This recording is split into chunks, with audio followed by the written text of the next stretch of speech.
இந்த சிவராத்திரி தினத்தில் தினத்திற்கு முதல் நாள் திரையோதசி திதியில் ஒருவேளை மாத்திரம் உணவுண்டு இன்றைய தினத்திலே ஒரு வேளையும் உணவு உண்ணாமல் இரவு நேரம் விழித்திருந்து சிவனை வணங்க வேண்டும்.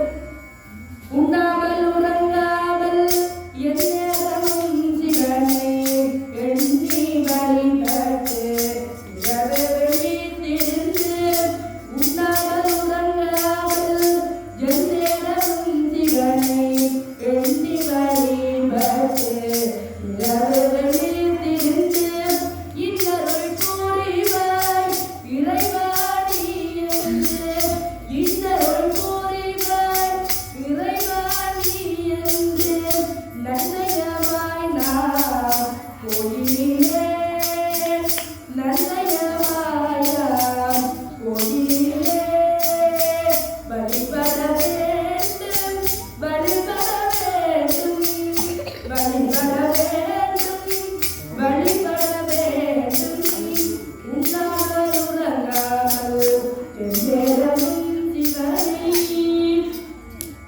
ஆமாம், இன்றைய சிவராத்திரி நன்னாள் உருவான கதைகள் உள்ளது. அந்த கதையினை கூறுகின்றேன் கேளுங்கள். ஒருமுறை படைத்தல் தொழிலை புரிகின்ற பிரம்மதேவனுக்கும் காத்தல் தொழிலை புரிகின்ற மகாவிஷ்ணுவுக்குடைய ஒரு சிறிய விவாதம். யாரெனில் இருவரும் தாம் செய்யும் தொழில்களே உணர்ந்தனர். தாமே இருவரிலும் பெரியவர் என்ற ஆணவம் ஏற்பட்டது. ஆணவம் இறுதியாய் இருவரிடையேயும் பெருத்த விவாதம் ஒன்று விட்டுவிட்டது. உலகை படைப்பவன் நானே, உலகை படைப்பவன் நானே, அதனாலே பெரியவன் ஆனேன். உலகை படைப்பவன் நானே, அதனாலே பெரியவன் ஆனேன். நான் படைப்பதையே நீயாய் தின்றாய், யான் படைக்காவிட்டால் நீ அதை காப்பாய். நான் படைப்பதையே நீயாய் தின்றாய், நான் படைக்காவிட்டால் நீ அதை காப்பாய் என்றார் பிரம்மதேவர். விடுவாரா மகாவிஷ்ணு? உடனே அவர் கூறினார், நான் காப்பதனால் தானே உலகம் உயிரோடு இருக்கின்றது. நான் காப்பதனால் தானே உலகம் உயிரோடு இருக்கின்றது. நான் காக்காவிட்டால் அனைத்தும் அழியும். நான் காக்காவிட்டால் அனைத்தும் அழியும். உன் படைப்பாலே ஒரு பயனுமில்லை. இவ்வாறு மாறி மாறி பிரம்மதேவனுக்கும் மகாவிஷ்ணுவுக்கும் இடையே பெருத்த விவாதம், பெரும் சண்டையாகிவிட்டது. இவ்வாறு சண்டை ஏற்பட்டுக் கொண்டிருந்த வேளையிலேயே இருவருக்கு நடுவிலே ஓர் பேரொளி பிளம்பு தோன்றியது. அந்த ஒளிப்பிழம்பில் இருந்து ஓர் அசரீரி கேட்டது. ஒளிப்பிழம்பானது அடியையோ முடியையோ காண இயலாத அளவுக்கு அண்டம் பாதாளங்கள் அனைத்தையும் கடந்து உள்ளது. படைத்தல் தொழிலை புரியும் பிரம்மாவும் காத்தல் தொழிலை புரியும் மகாவிஷ்ணுவும் திகைத்து நின்றனர். சோதி பிளம்பின் அடியையோ முடியையோ காண்பவரவரோ அவரே பெரியவராவார். எதற்கு விடே வாதிடுகின்றேன், இப்போதே நீதிவரும் செல்வீர். இவ்வாறு அந்த அசரீரி கூறியது. உடனே பிரம்மதேவன் அந்தப்பறவை வடிவம்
அப்போதுதான் இருவருக்கும் உண்மை புலப்பட்டது.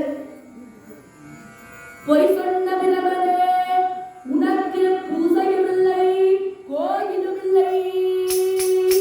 மெய் சொன்ன வித்துவை எல்லோரும் மெய்யாக கும்பிடுவார்கள்.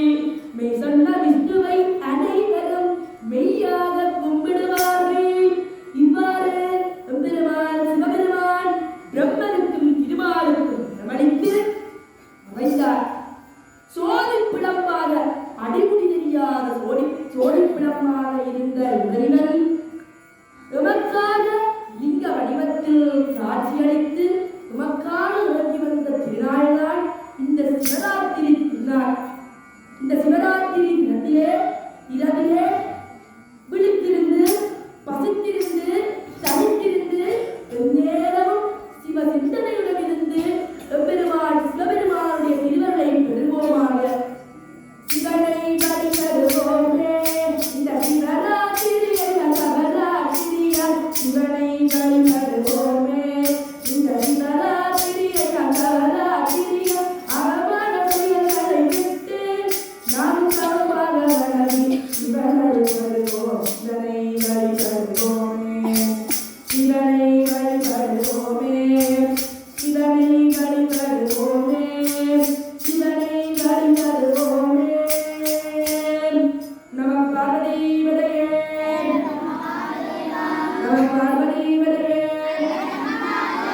நம பார்வதிபதையே. சிவனே